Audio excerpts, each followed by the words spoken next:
Hace apenas 7 días que perdí mi empleo y las cuentas se amontonaban sin piedad sobre mi mesa. Vivía en un apartamento modesto, sin lujos, y ese trabajo era el único soporte que mantenía mi vida en cierta estabilidad. Aquella noche, después de una tarde de excesos y distracciones frente a la pantalla, me puse a buscar opciones laborales. La mayoría eran rutinarios trabajos de oficina, aburridos y sin futuro. Pero entonces apareció un pequeño banner en la esquina de una página oculta con un mensaje directo: oportunidades bien remuneradas, empleos urgentes.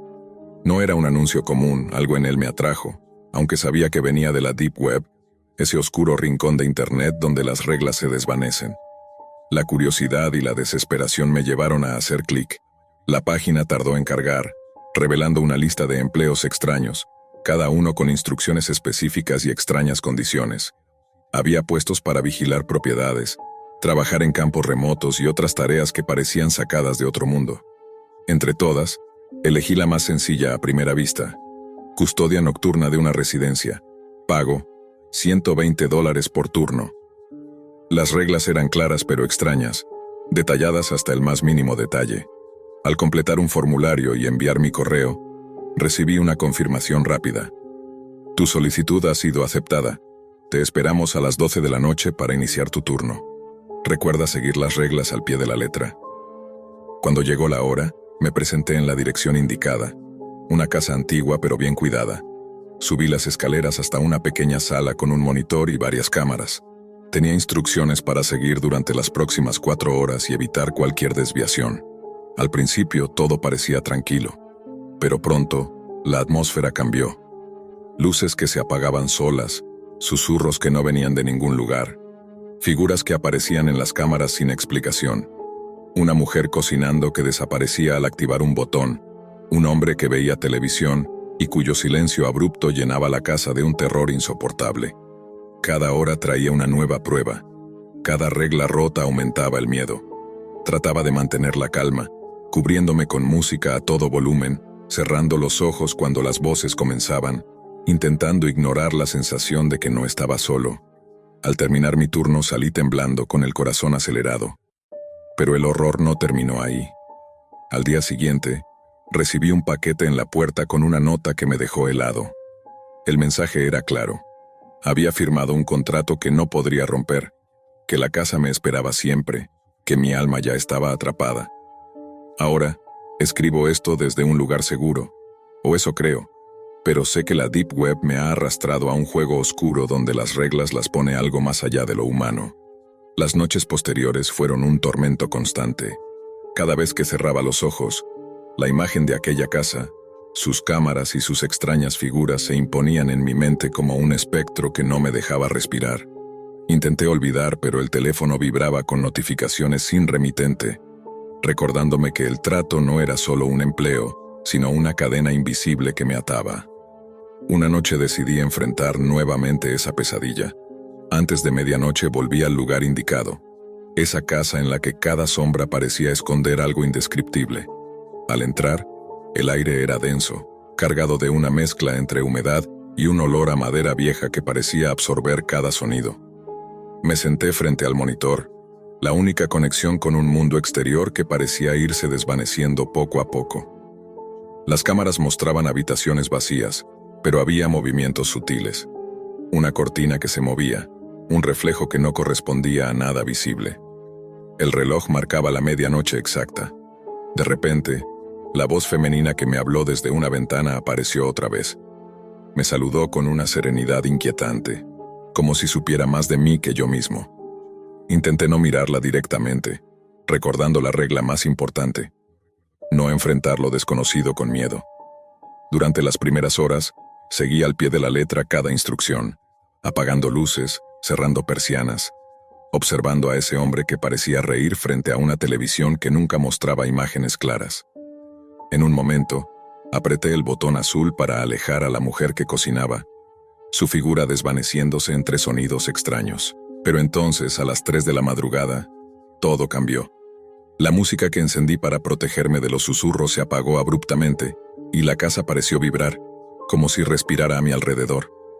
Sentí que algo rozaba mi piel, una presencia que no podía ver pero que me hacía temblar de terror.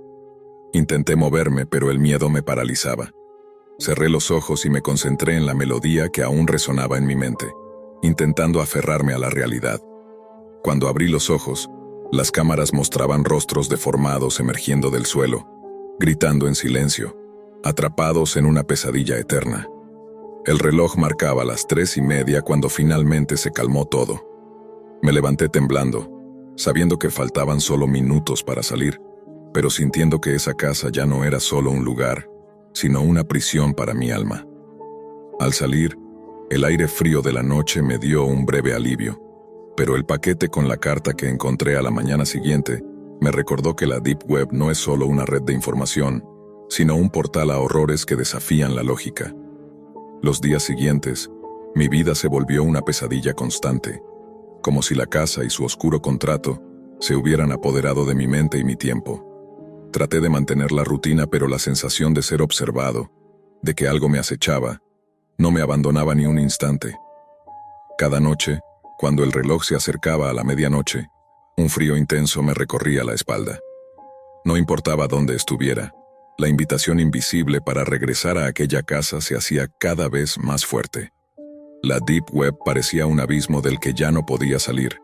Intenté investigar al misterioso señor Gerard, el hombre que me había contratado, pero era como si nunca hubiera existido. Su dirección, su correo, el sitio web, todo desaparecía como humo al intentar rastrearlo. Fue entonces cuando comprendí que ese trabajo no era solo una oferta de empleo, sino un juego macabro sin reglas visibles. Una noche, decidido a no ser una víctima más, intenté romper las reglas. Me aventuré a encender el teléfono, desafiando la advertencia. Al instante el dispositivo comenzó a emitir sonidos distorsionados, como si una voz antigua y rota se filtrara a través de los altavoces. La pantalla parpadeó con imágenes fugaces de rostros que clamaban por ayuda, desesperados. El monitor de las cámaras empezó a mostrar escenas que no correspondían a la casa. Pasillos interminables, puertas que se abrían a la nada, figuras oscuras que se desvanecían cuando intentaba enfocarlas. La línea entre la realidad y la pesadilla se volvió difusa. Intenté comunicarme por correo con alguien, con cualquier persona, pero todos mis mensajes rebotaban, como si hubiera sido bloqueado del mundo exterior. La única constante era el reloj marcando la medianoche, y la casa esperando, siempre esperando. Los sonidos en la casa se intensificaron, aullidos lejanos, susurros apenas audibles, pasos que nunca podía identificar. La mujer en la cocina reaparecía en las cámaras, a veces con el delantal rasgado, otras con el rostro oculto. El hombre del televisor ya no reía, solo me observaba en silencio, y cada vez que apagaba la cámara, sentía que algo más oscuro ocupaba su lugar. Durante esos turnos me di cuenta de que no estaba solo. Otros habían aceptado esa oferta en la Deep Web, y sus destinos no parecían ser mejores que el mío. En foros ocultos, mensajes cifrados hablaban de la casa, de la prisión y de la imposibilidad de escapar. Pasaron varios días desde que esa primera experiencia en la casa me dejó marcado, pero la extraña invitación, casi hipnótica, seguía tirando de mí. Por más que intentaba ignorarla, cada noche la Deep Web parecía susurrarme que regresara, como si esa casa fuera una entidad viva que se alimentaba de mi miedo y mi presencia. Decidí entonces prepararme mejor para la próxima noche. Compré un viejo reproductor de música con auriculares aislantes, cargué la batería al máximo y anoté cada regla con tinta permanente en una libreta. Tenía que enfrentar aquello con la mayor concentración posible. La noche llegó y con ella la inevitable llamada a presentarme en el número 471 de Peterson Drive. Al entrar, la casa parecía diferente, como si me esperara. El aire estaba más frío, la penumbra más espesa. Subí las escaleras con el iPod en el bolsillo y entré en la pequeña sala de cámaras. El monitor parpadeaba suavemente, mostrando varias habitaciones en tonos grises y azules. Recordé las reglas. Entre medianoche y la 1 podía recorrer la casa, pero debía volver a la sala de cámaras antes de la 1 en punto. De 1 a 2 apagar todas las luces, cerrar puertas y persianas. De 2 a 3 abrir las persianas y no mirar a la voz en la ventana. Y a las 3:30 encender la música a todo volumen y cubrirme los oídos. Comencé el recorrido, explorando cada habitación con cuidado. Los muebles viejos crujían bajo una presión invisible. Las sombras parecían moverse sin fuente de luz. Llegué a la cocina y la encontré vacía, pero al asomarme por la ventana desde la sala de cámaras, una figura femenina apareció, su rostro cubierto por un velo translúcido. Me recordó las instrucciones. No debía mirarla directamente. La voz llegó, suave, dulce, pero con un tono que helaba la sangre. «Felipe, estás aquí otra vez». Me obligué a no mirar la ventana, enfocando la pantalla. Las horas pasaron, y entre ruidos inexplicables y presencias que parecían rozarme la piel, mantuve la calma con la música. Sin embargo, en un momento la melodía se cortó, y un silencio absoluto me envolvió. Sentí entonces una mano fría en mi hombro, pero al voltear no había nadie. Un escalofrío recorrió mi cuerpo y una voz ronca susurró a mi oído: «No puedes escapar». Intenté levantarme, pero el cuerpo no respondía, como si estuviera paralizado por un poder invisible. Cerré los ojos con fuerza, esperando que la música me salvara. Cuando los abrí, la casa parecía distorsionada, con las paredes ondulando y rostros gritando en las sombras. El reloj marcaba las 4 de la mañana. El tiempo para salir había llegado. Me apresuré hacia la puerta, pero al intentar abrirla se negó a ceder. Golpeé con desesperación, sintiendo cómo la oscuridad se cerraba a mi alrededor. Finalmente la puerta cedió y caí al exterior, jadeando. El aire fresco de la madrugada me dio un respiro, pero no pude evitar mirar atrás. La casa estaba en silencio, esperando, con sus ventanas vacías que parecían ojos que nunca parpadean. De vuelta en mi apartamento, intenté borrar todo rastro de ese encuentro. Destruí el iPod, borré los correos, incluso intenté borrar mi memoria.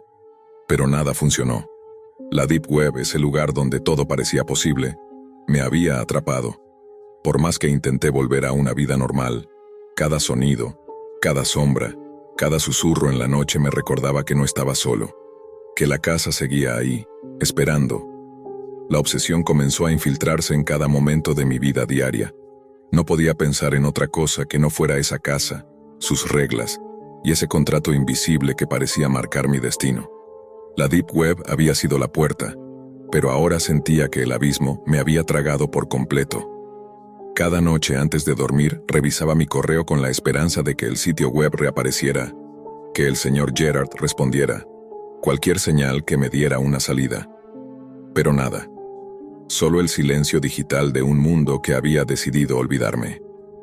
Una madrugada, poco después de aquella experiencia, recibí un mensaje cifrado en un foro oscuro, oculto en la Deep Web.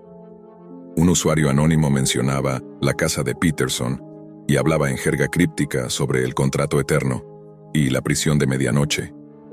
Era como si alguien más estuviera atrapado en la misma pesadilla, o peor, fuera un aviso. Decidí responder tratando de establecer contacto, pero el mensaje nunca fue enviado. Era como si esa red secreta me negara la comunicación, aislándome. Esa misma noche regresé a la casa sabiendo que no tenía elección. El contrato era real, y aunque no quisiera, debía cumplirlo. La puerta se abrió al entrar, pero esta vez la atmósfera era diferente, más densa, como si la casa reconociera mi miedo y se alimentara de él. Subí las escaleras lentamente, con el corazón latiendo con fuerza. En la sala de cámaras, el monitor mostraba imágenes distorsionadas, con figuras que apenas podía distinguir.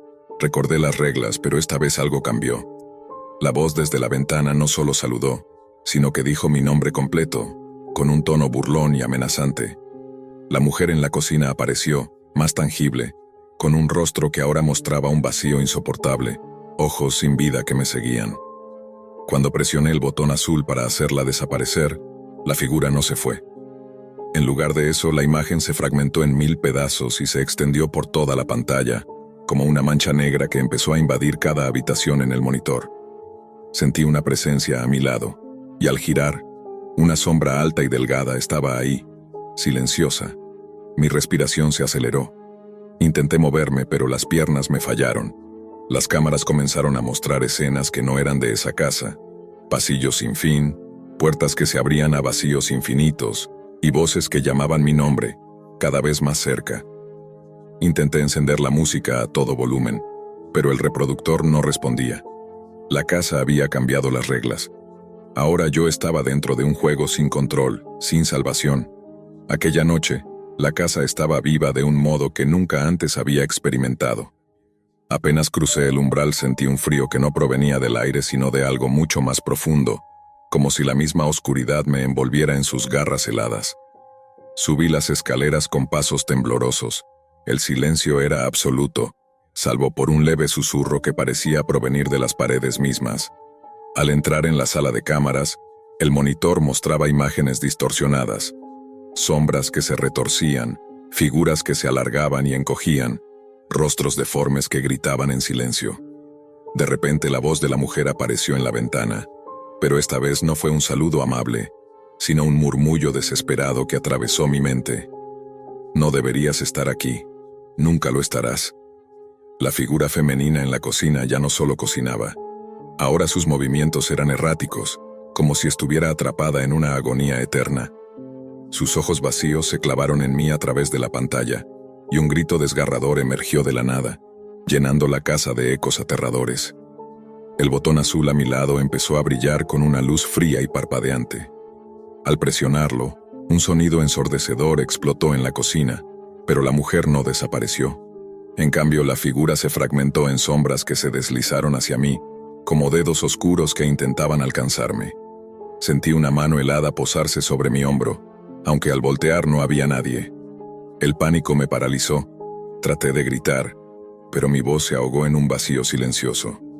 Las cámaras mostraron entonces algo imposible. El hombre del televisor, que antes solo se reía, ahora estaba allí, fuera de la pantalla, mirándome fijamente con ojos negros y sin vida.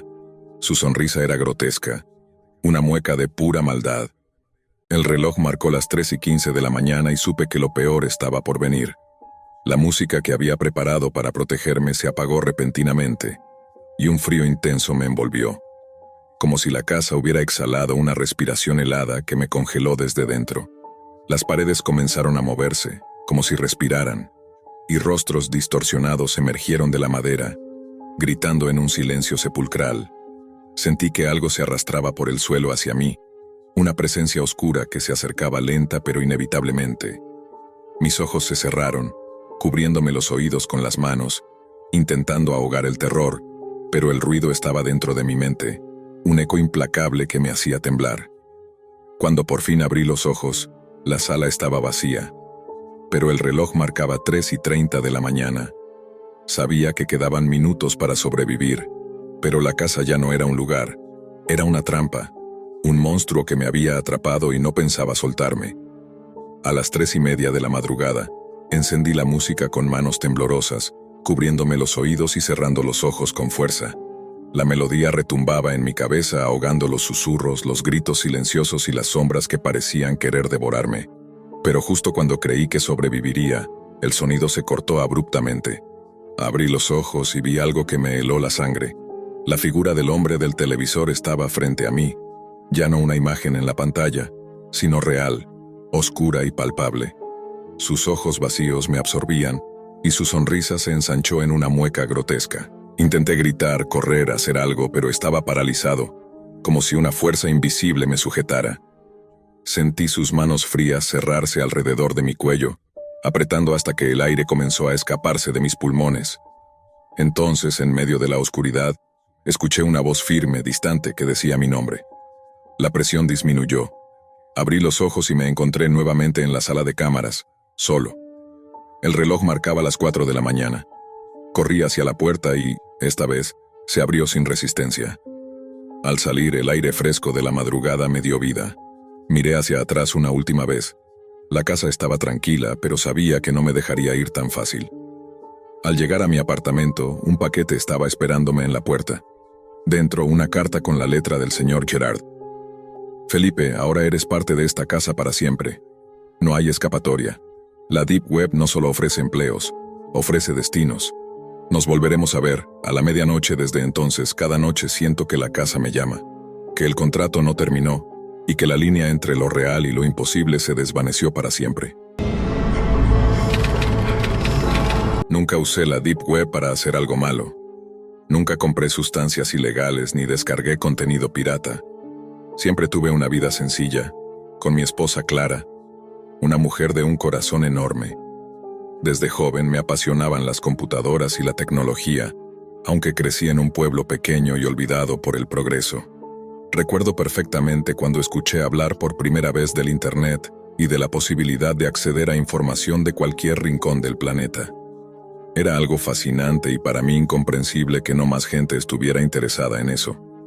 Vivíamos en un lugar donde la tecnología era casi un lujo, y mi familia tampoco tenía recursos para mucho.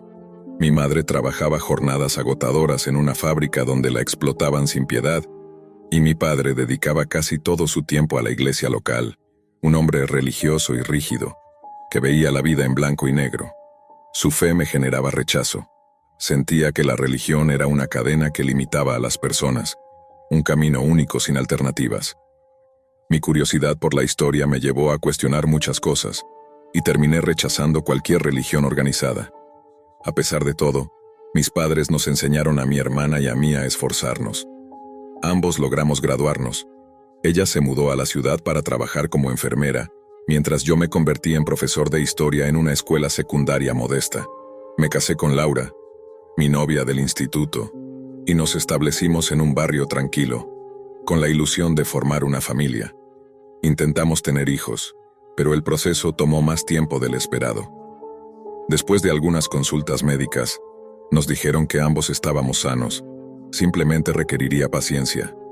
Aprovechando ese tiempo, decidí darme un gusto y compré una computadora decente para el hogar, una herramienta que siempre soñé tener. Pasé horas descubriendo el mundo a través de la pantalla. Aprendía sobre historia, ciencia, filosofía, todo lo que podía.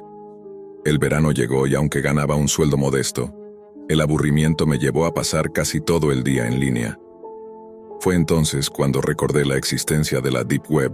Nunca me había sumergido en ella, pero sabía que ahí había información oculta y secretos que no se muestran en la superficie. Bajé Tor y comencé a navegar con cautela.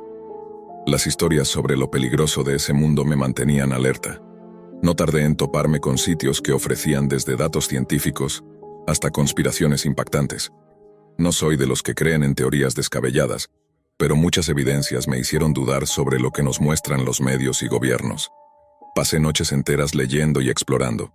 Una madrugada, mientras cliqueaba enlaces al azar, me topé con algo que no debería haber visto. Una transmisión en vivo mostraba un acto terrible. Un niño pequeño estaba atrapado, herido y suplicando, mientras un hombre enmascarado ejecutaba actos atroces.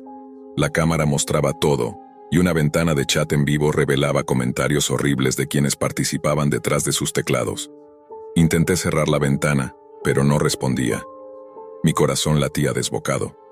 De repente el hombre en pantalla pronunció mi nombre completo, y algo en mí se congeló. Al apagar el computador cambié todas mis contraseñas, bloqueé cuentas y dejé ese mundo atrás. Pero el daño ya estaba hecho. Meses después recibimos la noticia de que Laura estaba embarazada. La alegría parecía devolverle sentido a todo, pero la oscuridad siempre encuentra la forma de regresar. Una noche, mientras descansaba en casa, escuché gritos. Corrí y encontré a un intruso con máscara, cometiendo un crimen indescriptible. Intenté defender a mi familia, pero fue inútil. Cuando desperté, todo había cambiado para siempre. Después de aquella terrible noche, mi vida se transformó en una pesadilla sin descanso. No podía olvidar lo que vi, y el miedo se apoderó de cada rincón de mi mente. Sin embargo, una parte de mí no podía rendirse. Quería entender qué había detrás de ese oscuro entramado, esa red invisible que había invadido mi mundo. Volví a conectarme a la Deep Web con más cautela y conocimiento. Descubrí foros secretos donde hablaban de esas transmisiones malditas, de personas que desaparecían después de cruzarse con ciertos grupos o usuarios. No eran solo rumores. Había testimonios, pistas, advertencias sobre la Red de las Sombras, un colectivo que se dedicaba a transmitir horrores sin que las autoridades pudieran alcanzarlos. Me sumergí en aquel submundo, aprendiendo a navegar entre capas de anonimato, encriptaciones y identidades falsas. Cada página me mostraba fragmentos inquietantes, archivos de video, mensajes cifrados, listas de víctimas, incluso códigos que parecían llevar a ubicaciones reales. Mi obsesión creció al punto de aislarme de todo. Clara, que siempre estuvo a mi lado, intentaba detenerme. «Esto no te va a ayudar», me decía preocupada. pero yo necesitaba respuestas, necesitaba justicia. La Deep Web, con toda su oscuridad, era la única pista. Conforme avanzaba, empecé a recibir mensajes extraños en mi correo electrónico, mensajes que solo podían venir de alguien dentro de esa red oculta. Al principio ignoré las advertencias, pero luego los mensajes se volvieron amenazas veladas. Alguien sabía que yo estaba investigando. Decidí usar un alias, un perfil falso para infiltrar esos círculos. Participé en chats clandestinos y logré acceder a archivos restringidos. Vi imágenes que no deberían existir, nombres que aparecían una y otra vez, y vínculos con personas influyentes en el mundo real. El miedo creció cuando Clara desapareció una tarde sin explicación. Mi mundo se derrumbó. Empecé a recibir videos grabados con una webcam oculta donde ella aparecía, atada y suplicando ayuda, con mensajes que solo un loco podría idear. Entendí que estaba dentro de un juego macabro, un laberinto sin salida donde la Deep Web era el escenario. Mi vida, la de Clara y la de todos aquellos que se atrevían a mirar más allá de la superficie, estaban en manos de desconocidos que manejaban el poder desde las sombras. Intenté acudir a la policía, pero cuando les conté la verdad sobre la Deep Web y las transmisiones, solo me miraron como a un loco. La tecnología usada era demasiado avanzada para ellos, y la evidencia era intangible, como humo. Con cada día que pasaba sentía que la red se cerraba a mi alrededor. Las cámaras ocultas, las voces digitales, los mensajes codificados, todo formaba parte de un sistema diseñado para controlar, manipular y destruir. Pero no podía rendirme. Sabía que en algún rincón de ese mundo oscuro, entre líneas de código y servidores anónimos, estaba la clave para salvar a Clara. Solo debía encontrarla antes de que la Deep Web cobrara otra víctima más. Las noches se convirtieron en un constante vaivén entre insomnio y paranoia. Cada vez que apagaba la computadora, sentía que algo me observaba desde las sombras, como si las paredes mismas estuvieran grabando mis movimientos. La Deep Web había entrado en mi vida para quedarse, y yo era ahora una pieza dentro de su retorcido tablero. Conocí a otros que también habían sido atrapados en esa telaraña digital. Eran pocos, y la mayoría hablaban con miedo contenido. Algunos habían perdido familiares, otros simplemente desaparecieron sin dejar rastro. Compartíamos información en un chat cifrado, intentando entender qué era esa red de las sombras y cómo podían operar con tal impunidad. Cada nuevo dato que conseguíamos parecía abrir más preguntas que respuestas. Por ejemplo, había un usuario anónimo llamado Vigía Nocturno, que aseguraba tener acceso directo a los servidores donde se almacenaban las transmisiones prohibidas. Decía que podían verse en vivo, con cámaras escondidas en lugares imposibles, y que eran usadas para torturar o manipular a víctimas seleccionadas. Con la ayuda de Vigía Nocturno, logré conectar con una red privada dentro de la Deep Web, donde circulaban imágenes perturbadoras y mensajes codificados. Allí vi algo que me heló la sangre. Un video con Clara, sin apenas luz, con el rostro demacrado y suplicando que no la olvidara. Fue la confirmación de que la pesadilla no solo era real, sino que me estaba consumiendo. Decidí no quedarme de brazos cruzados. Utilizando herramientas de rastreo digital y análisis forense virtual, intenté encontrar el origen de esas señales. Era casi imposible, pues las conexiones pasaban por múltiples servidores proxy, mezclando rutas y direcciones IP falsificadas. Pero algo en el código del último video me llamó la atención. Un patrón repetitivo, un código binario camuflado en los bordes de la imagen. Con esa pista, pasé días descifrando hasta que finalmente logré extraer una dirección IP real, localizada en un país que rara vez aparecía en esas investigaciones. Esa dirección me llevó a una pequeña ciudad donde, según fuentes abiertas, no existía ningún centro tecnológico avanzado. Algo no cuadraba.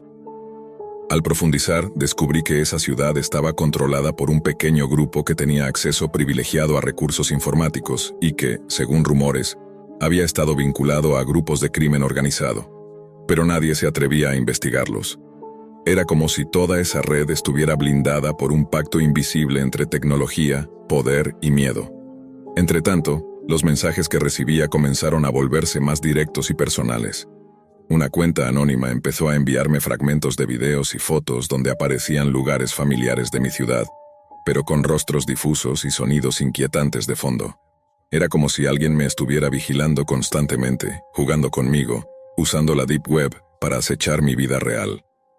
Empecé a notar que cada vez que investigaba, Nuevas cámaras aparecían en mi entorno cotidiano, en la calle, en tiendas, incluso dentro de mi casa, como si la línea entre lo virtual y lo real se estuviera desdibujando. La sensación de seguridad desapareció y la paranoia se volvió mi compañera constante. El único refugio era Clara, o mejor dicho, la esperanza de encontrarla. Aunque el tiempo corría en nuestra contra, me aferraba a cada indicio, a cada señal que la Deep Web me dejaba. Pero sabía que cada movimiento podía ser observado y cada error, fatal. Intenté contactar con hackers éticos que supieran cómo desmantelar esa red oculta, pero la mayoría se negó por miedo o porque las consecuencias podrían ser devastadoras. La Deep Web, con toda su oscuridad, se había convertido en una prisión digital sin muros visibles. El mundo exterior seguía ajeno a esta batalla silenciosa. Amigos, familiares, incluso la policía, me veían como alguien atrapado en una obsesión peligrosa. Pero yo sabía que era una carrera contrarreloj. Encontrar el origen de esa red, desactivar las cámaras invisibles y liberar a Clara de ese mundo de sombras. Cada pista me acercaba más al abismo, y en la Deep Web, el abismo siempre devuelve la mirada. Los días se volvían interminables, un ciclo agotador entre la investigación y la angustia. La Deep Web no era solo un espacio virtual, era un reflejo distorsionado de la realidad, un laberinto oscuro donde cada paso podía ser una trampa. Me había convertido en un espectador forzado de una red que parecía estar diseñada para atrapar y destruir. En mis búsquedas, encontré referencias a un grupo clandestino llamado Los Espectros, responsables, según algunas fuentes, de orquestar la manipulación digital que me estaba envolviendo. Decían que usaban la Deep Web para cazar a personas con una precisión escalofriante, conectando sus vidas reales con las cámaras secretas que controlaban. Lo más inquietante era que parecían disfrutar del control absoluto como marionetistas invisibles. Intenté reunir pruebas para exponerlos, pero la tecnología que manejaban superaba cualquier cosa que hubiera visto. Sus servidores estaban distribuidos en cientos de países, con sistemas encriptados que desafiaban hasta los mejores expertos en ciberseguridad. Cada vez que creía haber dado un paso adelante, un bloqueo impenetrable frenaba mi avance. Además, los mensajes que recibía aumentaron en frecuencia y agresividad. Un usuario en particular, que se hacía llamar El Custodio, empezó a enviarme videos personalizados, donde se mostraban fragmentos de mi rutina diaria, y en uno de ellos, claramente se veía una cámara oculta dentro de mi sala. La sensación de vulnerabilidad era insoportable. Ya no sabía que era seguro, ni siquiera mi propia casa. Pero no todo era terror y desesperanza. A pesar del miedo, había también momentos de claridad, como si la profundidad de la red me permitiera descubrir secretos que nadie más podía ver. Encontré testimonios de otras víctimas, gente que había sido desaparecida en circunstancias similares, y sus relatos estaban llenos de desesperanza y advertencias. Algunos lograron escapar, otros jamás volvieron a ser vistos. A través de los foros más ocultos encontré indicios sobre una posible clave maestra, un fragmento de código que, si se conseguía, podría ayudar a desenmascarar a Los Espectros y desmantelar su red de cámaras. Era una esperanza frágil, pero suficiente para impulsarme a seguir adelante. Sin embargo, cada intento por acercarme a esa clave ponía en riesgo no solo mi seguridad digital, sino también la física. Las amenazas virtuales comenzaron a materializarse en la vida real. Desconocidos me seguían por la calle. Sentía ojos vigilándome desde cada rincón. La Deep Web ya no era solo un lugar digital, era un territorio invadido por sombras que trascendían la pantalla. En medio de ese caos recordaba a Clara, su rostro en los videos, su voz suplicante. Sabía que ella estaba ahí, atrapada en ese laberinto oscuro, y que solo yo podía intentar rescatarla. Pero el precio a pagar era alto, y la línea entre la valentía y la locura se volvía cada vez más delgada. Una noche, después de horas intentando desencriptar un nuevo archivo, recibí un mensaje inesperado. No era texto, sino un video corto y borroso donde alguien me hablaba directamente con voz distorsionada.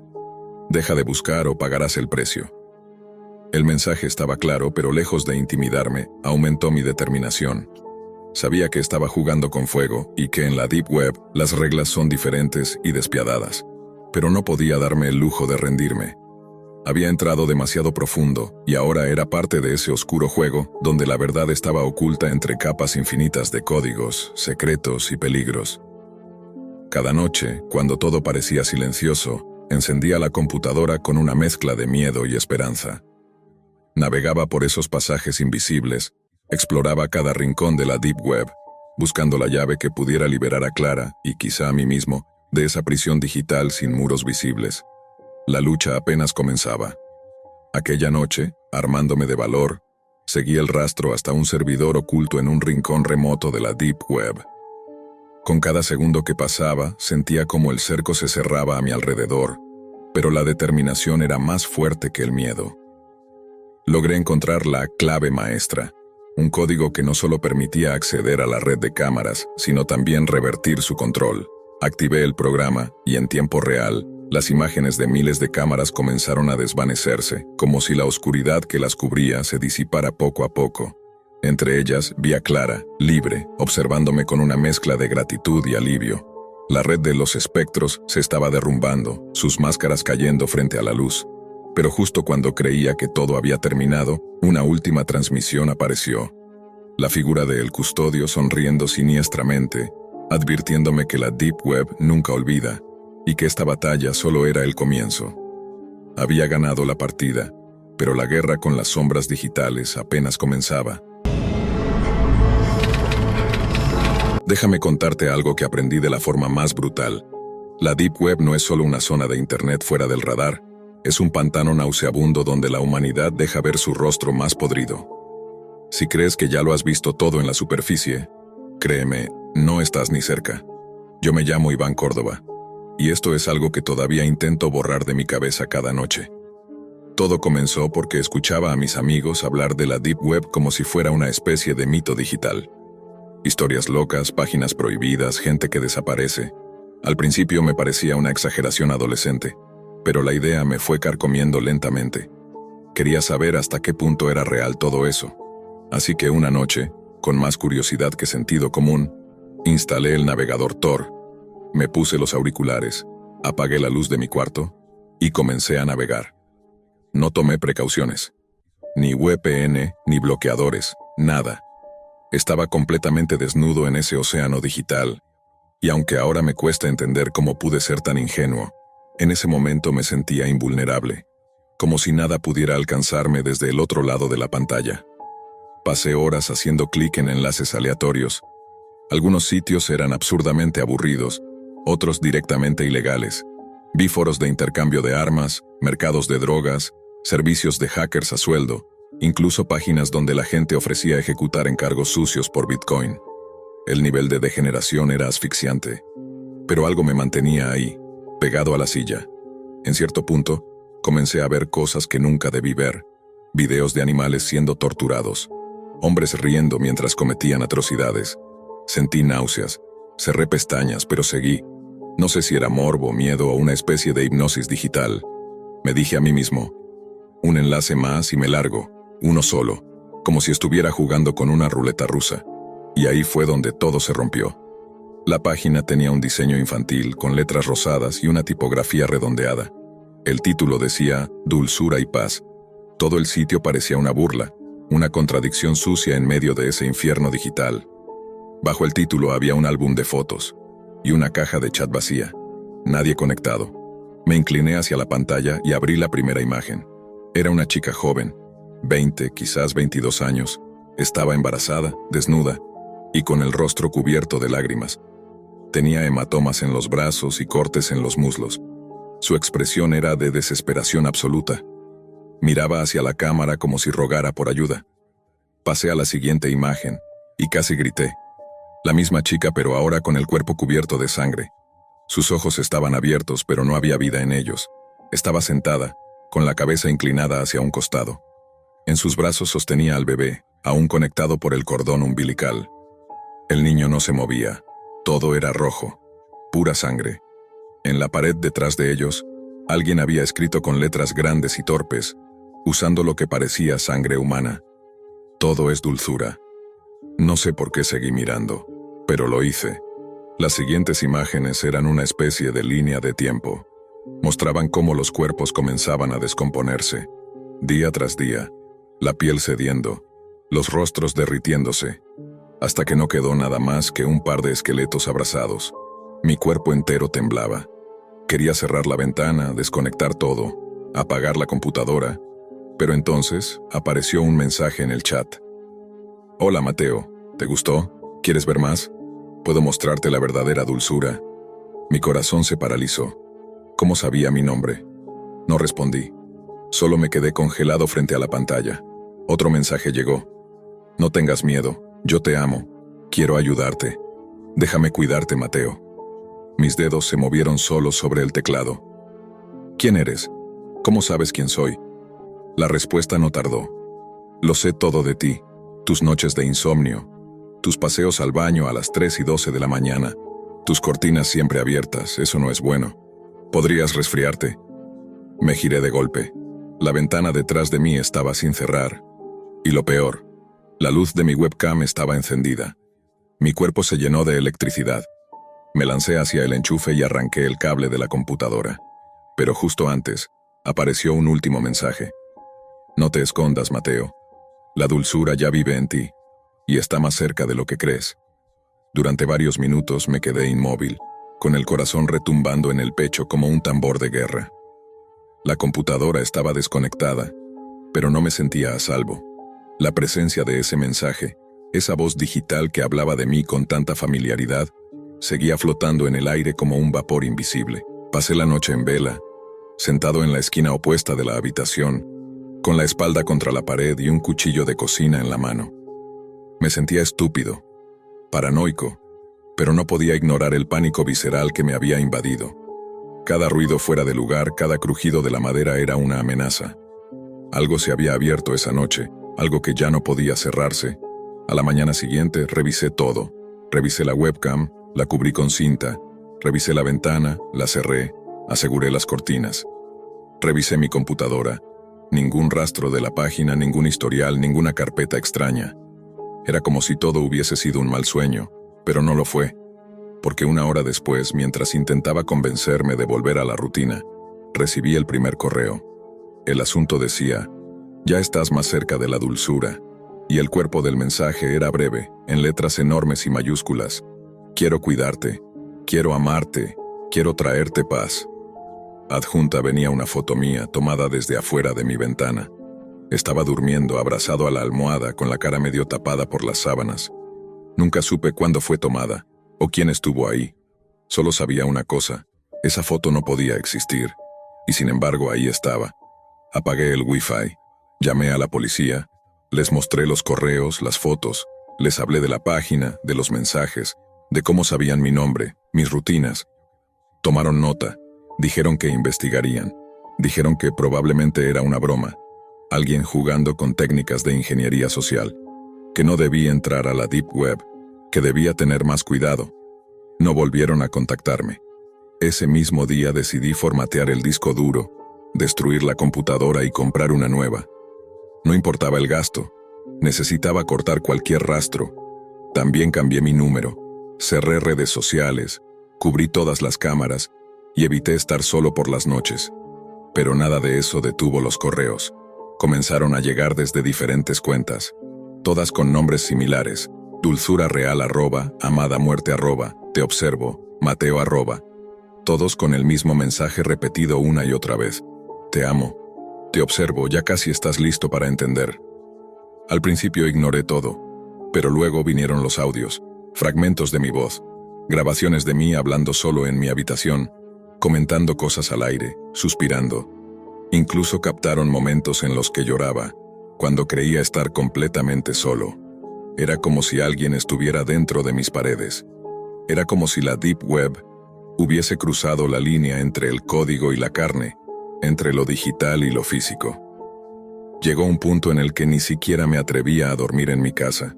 Me iba a casa de conocidos, me quedaba en el trabajo hasta tarde, buscaba cualquier excusa para no volver, pero no importaba dónde estuviera. Siempre llegaban los mensajes, a veces en la pantalla de mi móvil, a veces impresos en papel y deslizados bajo la puerta. Una vez, encontré uno pegado al parabrisas de mi auto. Todos con la misma frase, cada vez más insistente: la dulzura viene. Y tú la pediste. Pensé que me estaba volviendo loco y quizás lo estaba. Pero entonces ocurrió algo que me lo confirmó todo. Recibí un mensaje nuevo. No venía con una foto. No venía con texto repetido. Solo un enlace. Volví a mirar ese link como si fuera un cuchillo apuntando a mi pecho. Lo reconocí de inmediato. La misma estructura críptica. El mismo patrón de caracteres aleatorios. Lo supe en el instante. Era el mismo sitio. La misma página rosa.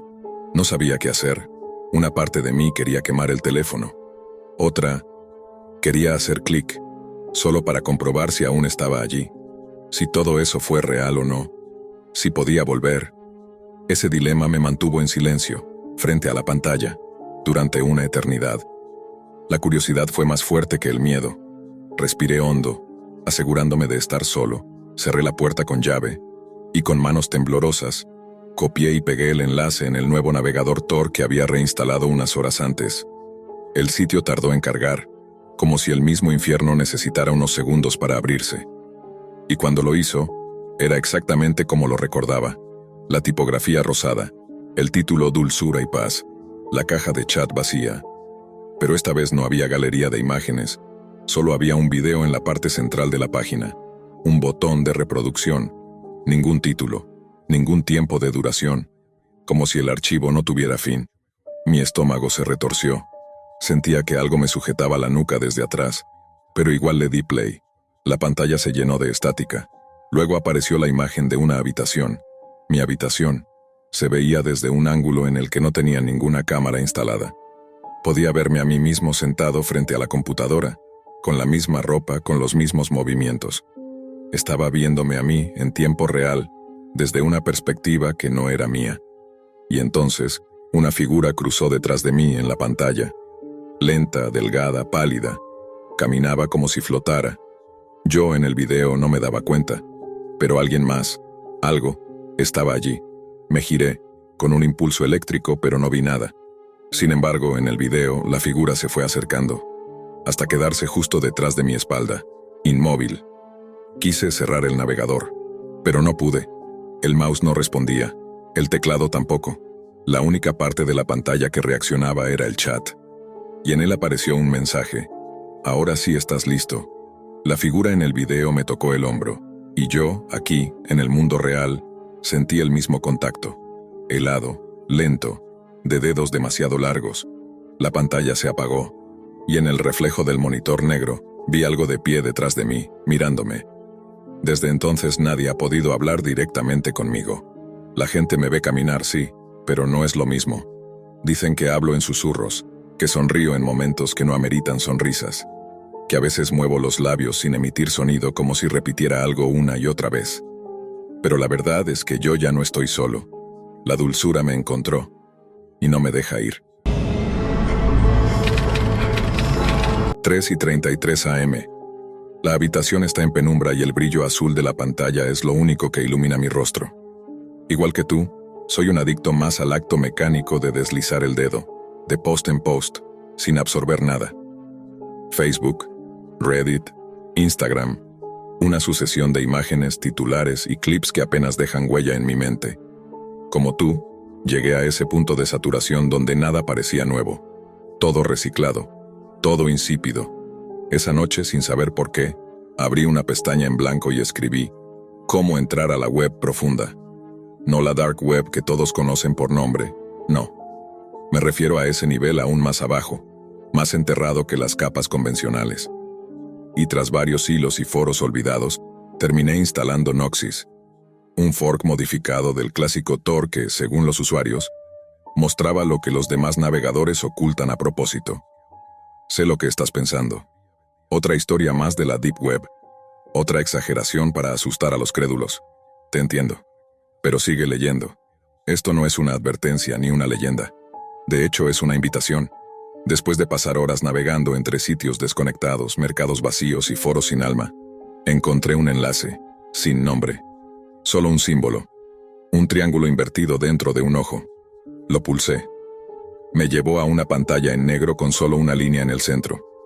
¿Quieres ver lo que los demás no deben ver? Sí, no. Pensé que era alguna especie de broma o ARG. Apreté sí sin pensarlo demasiado. De inmediato, la interfaz cambió. Una página roja se cargó lentamente, mostrando en el centro una puerta blanca sin pomo, flanqueada por un texto en letras descoloridas. Pasa, pero no digas que no sabías. Toqué Enter. Fui redirigido a una especie de plataforma de video, una copia deslucida de YouTube, sin publicidad, sin recomendaciones. Solo videos, cada uno con títulos crudos y sin censura. Duraciones largas, algunos tenían marcadores de reproducción activa, como si ya estuvieran en vivo. Y en la esquina inferior, un contador de espectadores. Al principio pensé que era contenido falso. Hay mucho shock content en internet que resulta ser montaje, pero no aquí. Leí títulos como Madre e hija amordazadas en sótano de Belgrado. Hombre sin rostro camina durante 3 horas antes del colapso. Niño de 11 años, prueba 4, me costó procesarlo. Todo parecía demasiado real. No en términos de sangre, sino de desesperación auténtica. Pero no fue eso lo que me atrapó, fue una pestaña titulada El Jurado. La abrí. Me llevó a una sala de transmisión en vivo. Una habitación de concreto, sin ventanas, con una sola lámpara parpadeando sobre una silla metálica en el centro. En cada esquina, cámaras fijas. Y a un lado, una mesa cubierta con una lona gris manchada. El chat en vivo estaba bloqueado, pero una frase apareció en letras grandes. Bienvenido. Has sido seleccionado entre miles de curiosos. No pedimos tu nombre, ya lo sabemos. No pedimos tu dirección. Ya estamos cerca. No pedimos pago. Este show ya tiene patrocinadores. Apareció un hombre, alto, vestido con un overol oscuro con una máscara artesanal de hierro oxidado.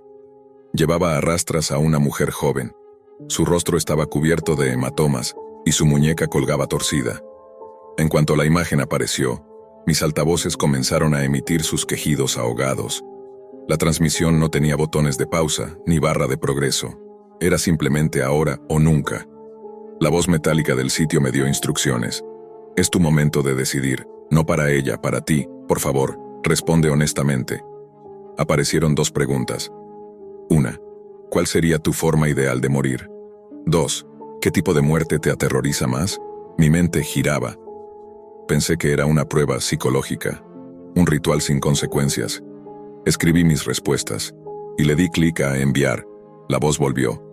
Gracias, usuario número 6012. Tu sinceridad será recordada. Mi pantalla parpadeó. Por un instante creí que el sistema se había congelado, pero entonces volvió la imagen. La habitación era la misma, la silla en el centro, la mesa cubierta al fondo, y la mujer, ahora esposada, gimoteando de forma apenas audible. El sujeto enmascarado estaba inmóvil, de pie a su lado, con las manos cruzadas detrás de la espalda, como si esperara mi aprobación. El sistema mostró un nuevo mensaje. Has ingresado correctamente al ciclo de transmisión. Puedes abandonar la página cuando lo desees, pero la secuencia continuará contigo o sin ti. Recomendamos permanecer para observar los resultados de tus respuestas. No entendí del todo. Miré el chat bloqueado a la derecha, que ahora mostraba una cifra. 1034 espectadores conectados. Me pregunté si ellos también habían respondido lo mismo. ¿Todos habíamos sido elegidos? ¿O solo unos cuantos pasaban esa especie de filtro? Debajo del contador, apareció una línea roja que decía Deep Channel Core, zona 7.4, transmisión en vivo desde nodo anónimo. Me invadió una sensación que no había sentido nunca, ni siquiera en mis peores pesadillas. Había oído de zonas específicas dentro de la Deep Web, pero siempre creí que eran inventos de usuarios enfermos con ganas de parecer interesantes. Zonas numeradas, con capas de acceso progresivo, donde los contenidos se adaptaban a tu comportamiento. ¿Era eso lo que estaba viendo? La voz del sistema volvió. Esta vez hablaba directamente para mí. No era texto. Era un susurro metálico distorsionado, como si viniera desde dentro de mi monitor. Usuario 6012. Has demostrado afinidad con los patrones de consumo de la zona 7.4. El contenido actual ha sido activado en base a tu historial de navegación y a las preferencias recopiladas durante tus sesiones pasadas. Mi historial, mi forma de navegar, desde cuando estaban rastreándome. La cámara en la sala hizo un leve paneo hacia la mesa cubierta. El hombre enmascarado caminó lentamente hacia ella. Levantó la lona. Abajo había instrumentos imposibles de identificar.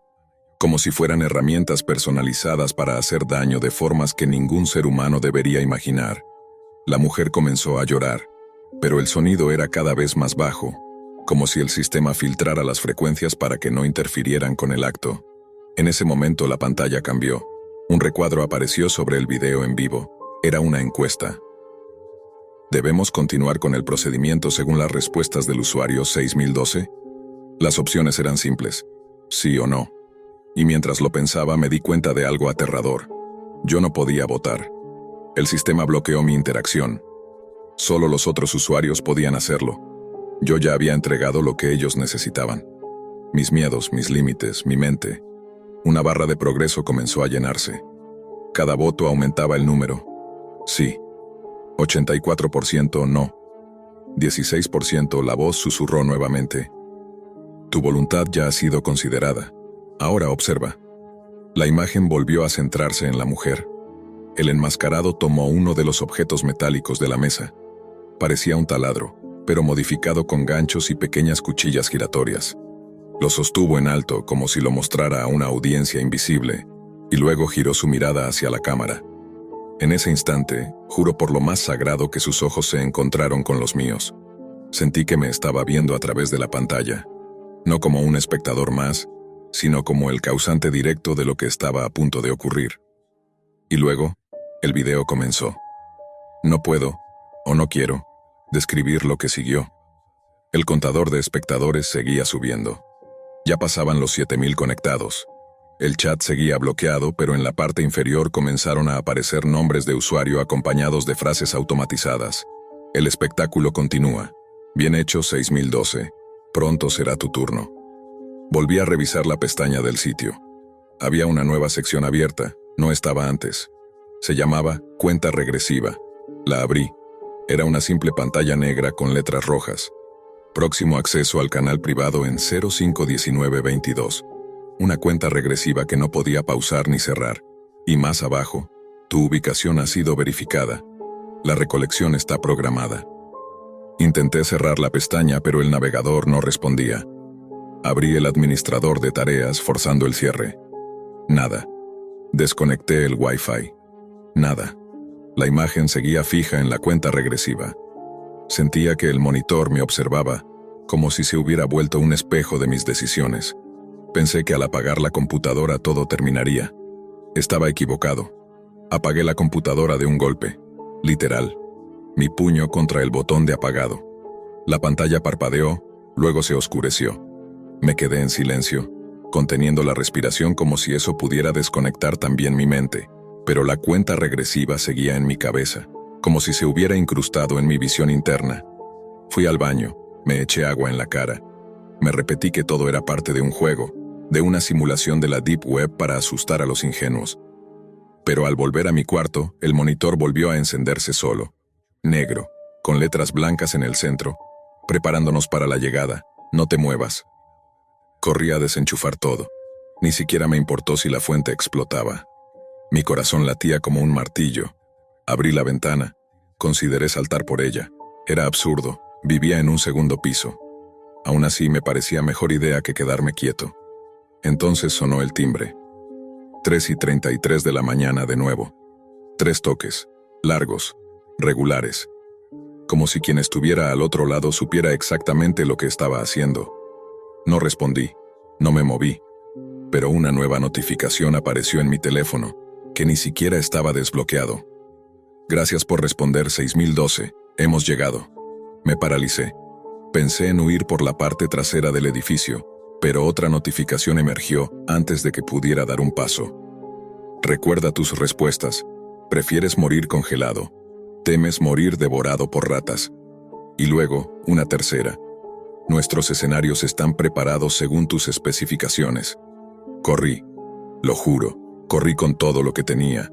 Salí al pasillo, bajé las escaleras sin luz, tropecé con el felpudo de la vecina, me abrí la rodilla pero no me detuve. Crucé la calle descalzo, gritando por ayuda, sin pensar. Llegué a una estación de policía. Me encerré en un baño. Me quedé ahí por horas. Nadie vino por mí. Pero cuando regresé a casa mis cerraduras estaban cambiadas, mis pertenencias intactas, salvo una cosa, mi escritorio, vacío. Solo había una caja pequeña encima, con una nota. Buen espectáculo, pronto otro. Y dentro de la caja, una USB negra sin etiquetas. No la he conectado. No quiero saber qué contiene. Pero todas las noches, a las 3:33 de la mañana, mi computadora se enciende sola. Y la pantalla muestra el mismo mensaje. ¿Quieres ver lo que los demás no deben ver? Sí, no. Sé que fui parte del espectáculo. Pero no sé si ya lo terminé o si yo soy el próximo episodio.